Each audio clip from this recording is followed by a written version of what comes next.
This is the BBC. This podcast is supported by advertising outside the UK. BBC Sounds. Music, radio, podcasts. You're listening to Monday's episode of The Archers from BBC Radio 4.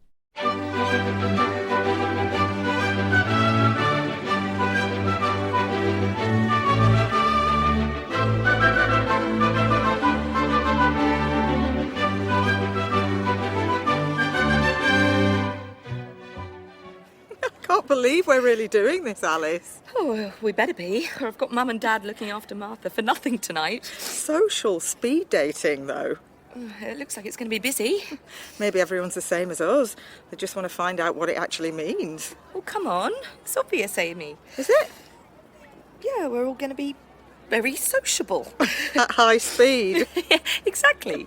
Do you actually know what's going to happen when we go in there? Nope, no idea. Me neither. Except Ian said he'll keep us moving around all evening so we can talk to lots of people, find out all their secrets. Could be interesting, I suppose.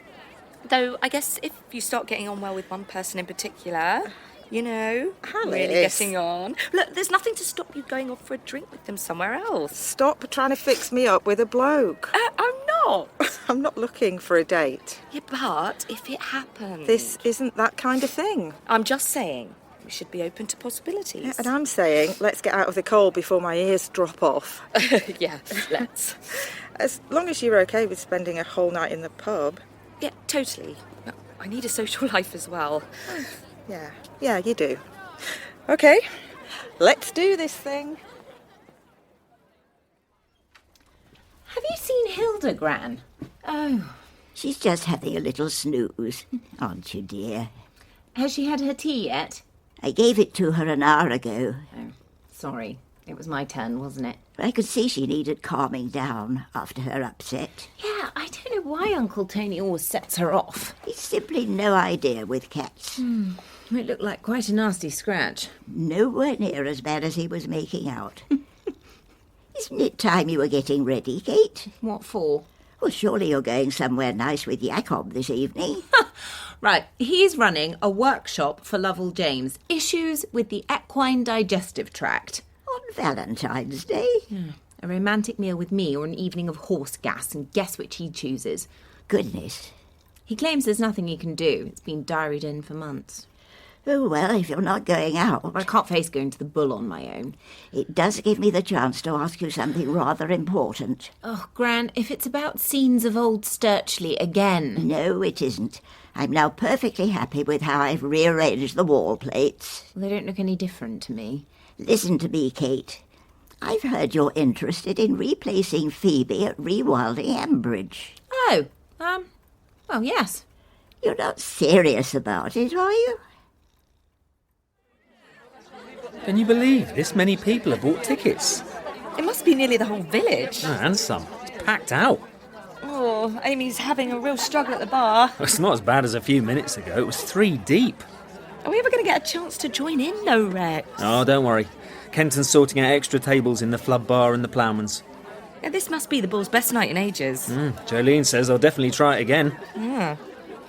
Oh, Jim's having a great time nattering to Carol Tregoran. Oh, I didn't expect him to be here. He told me he only dropped in to buy Jazza and Tracy a drink, but looks like he's hung around for the fun. Oh, all changed. Oh, is this our turn?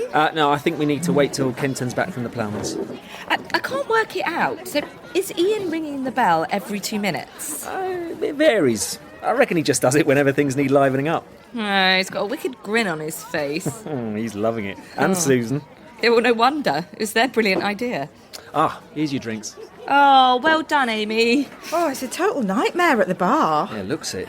Where do you want your lemon and lime? I'll stick it on the table, thanks. Did you want anything, Rex? No, it's okay. Johnny's getting mine in. Sorry it took so long. Cecil insisted on paying for half a lager in 5p pieces. Is it bad me hoping I won't have to chat with Cecil tonight? I'm not sure I want to chat to anyone. Have you seen the prompt sheets? The what? The yellow cards on the tables. Suggested conversation starters. Oh. I've had a sneaky peek. Some of the questions are quite personal. What makes you happy? What makes you sad? Well, you can choose whichever questions you like. I saw how many uses are there for a piece of spaghetti. Well, that's not much better. No, I might actually avoid Cecil if I can. Is that awful? It's self-preservation. Well, no, not because there's anything wrong with him, but if he connects me to Chris and remembers what happened that time in here. Oh, yes. When Chris got plastered and gave him a massive hug. And then threw up over the cribbage board. You were there, weren't you, Amy? Afraid so. You and Fallon really bailed him out. I know Kenton wasn't happy. Now, how was he, Amy, when you called in last week? Chris? Yeah, he was okay, actually. I've seen him a couple of times, kept an eye, you know. How does he seem to you? Dunno. Getting better, I think. I'm having second thoughts about all this. Oh, too late. This is us, people. We're getting the nod from Susan. Come on, Amy. It's going to be amazing. Is it, though?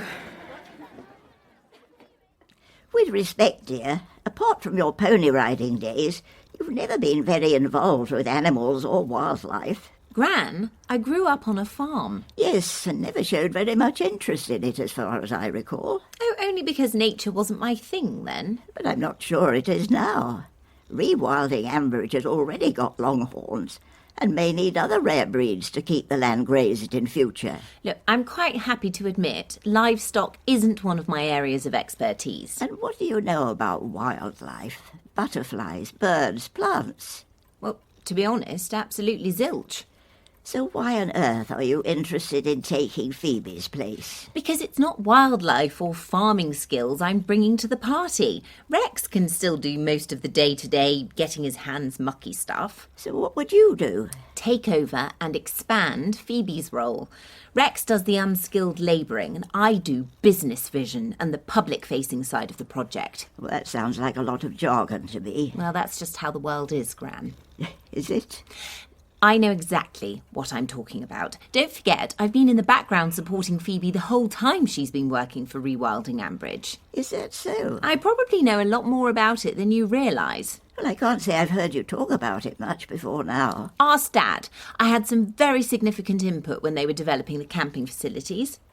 I didn't know that. Planning's one of my greatest strengths. I don't like to boast, but I probably know how to market a rural experience better than anyone else in Ambridge. Oh, that's quite a claim. But one I can back up. A few years ago, everyone thought Spiritual Home was going to fail. But I've made it work brilliantly, haven't I? Well, yes, it's done quite well. But that's a very different sort of business. Not really, Gran. Rewilding Ambridge faces exactly the same sort of challenges. Advertising, having the right infrastructure on site, translating fuzzy goodwill into actual cash. No business can survive if it doesn't pay its way. That's true. And if I take on Rewilding Ambridge alongside Spiritual Home, I'll make sure it builds a much stronger public profile so that a lot more people know about it, connect with what it's doing, and are willing to pay for the experience it provides. And how would you go about doing that, dear? Oh, hi again, Amy. What question do you want to tackle? Oh, you got any mind bleach? Pardon? I've just been talking to Barry. Ah, I see he's brought the mohawk back in honour of tonight. He chose the what's your perfect night question. Okay. His perfect night involves his gecko and the noise it makes when he feeds it live crickets. Oh, nasty. Then he started on his rat. I was humming in my head, begging Ian to ring the bell. Well, I promise I'm a gecko-free zone. Though a perfect night sounds a pretty good question after what I've had to put up with. Sabrina chose the what's your most embarrassing moment question, then massively overshared. Oh, God. Try and put it out of your mind. Though I'm never going to forget the crunching sound Barry made. Did you tell him what your perfect night is? No, I didn't say anything. I just sat there praying to be beamed up to a better world. Right. Well, I suppose my perfect night sounds pretty boring. If I've been working outdoors all day, I actually quite like just staying in. I wish I had tonight. Maybe watching something. I really got into the NFL this season. Or listening to music. That's not very exciting, I admit, but I enjoy that. Obviously, sometimes it'd be nice to have company. Anyone but Barry. Now the bungalow's so empty. You know, just someone easy to get on with. Yeah. Someone who's on the same wavelength, more or less. So you don't have to keep explaining yourself. You just get each other. Blimey, that makes me sound like a sad sack, doesn't it? But you know what I mean? Yeah, I know exactly what you mean. Yeah, well, that'll be my perfect night. Mine too. I'm just not sure it's ever going to happen. Oh, don't be like that. Oh. That was quick. Have you been praying for Ian to ring it again? Oh, no, it's been good talking, Rex. Thanks for not mentioning geckos. Oh, no worries. I'm trying to break the habit. And now you've got me. Hey, Alice! Who knew Richard Thwaite can knot a tie standing on his head? You had the unusual talent question. Yeah, that's right. Yeah, well, here's one I am dying to ask. If you were a number, what number would it be? Alice? Oh, sorry. It's poor Amy. I was really hoping she'd meet someone special tonight. Yoga sessions in beautiful countryside surroundings are so hot at the moment. And we could use the fees to buy in workshop leaders for country crafts and perhaps run some foraging walks. Looking for mushrooms, you mean?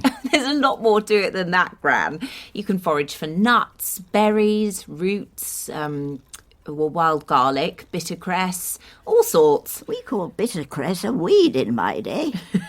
Well, the point isn't just to make money. You're teaching people to really look at the countryside, to value it. Well, that seems a very good idea. Oh, you wouldn't believe all the other ones I've had for developing rewilding Ambridge. I won't bore you with them all. You're not boring me, Kate.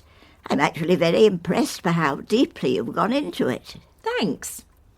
Also, I suppose if I did get the job, Jacob might take me a little more seriously. You seem to get on very well with him already. No, it's just, I think he sees spiritual home as a bit wacky woo. But if I was running an environmentally important enterprise... You should only apply for the post if it's what you want to do. Oh, it is. And it's not just Jacob. It'd show Phoebe how much I respect all the work she's done, setting the project up. Ah. I'd be respecting her legacy, making a bond between us. Well, that's an admirable motive. It's just how I feel. Half an hour ago, I couldn't understand why you wanted to do this. I must say I've been pleasantly surprised. Really? Yes, dear. You must go and see Rex. Tell him what you're thinking. I will do. But, Gran? Yes, dear? Well, you set up the rewilding project. You must have influence there, surely? I don't know if I do or I don't. I'm sure you must have. It'd be brilliant to have your backing when I go for the job.